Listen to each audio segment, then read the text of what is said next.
వాస్తవాలు కూడా ప్రజలకు చెప్పకపోతే ఇంకా నేను రాలేదే, లేదంటే చేసేయలేకపోతున్నాడు, డబ్బులున్నాయి ఎందుకు చేయలేదు, నేను చేస్తా అన్నాడు కదా, నమ్ముకున్నాం కదా అనే ఫీలింగ్ వస్తున్నారు. అది కూడా చెప్పాలి. ఇప్పుడు గవర్నమెంట్ ఆఫ్ ఇండియా ఇచ్చారు ఒక 15,000 కోట్లు వరల్డ్ బ్యాంక్ నుంచి అమరావతికి ఇచ్చారు. ఒక 12,150 కోట్లు పోలవరానికి ఇచ్చారు. ఒక 11,114 కోట్లు రివైవల్కి ఇచ్చారు.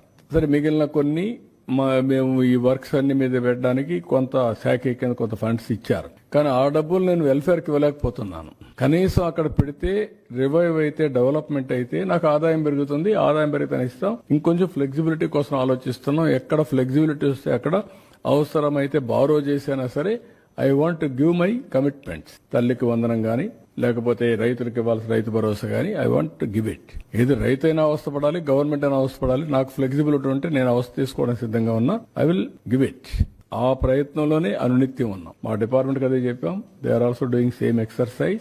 ఒక్క నిమిషం కూడా వెయిట్ చేయాలి నాకు ఫ్లెక్సిబిలిటీ ఉంటే.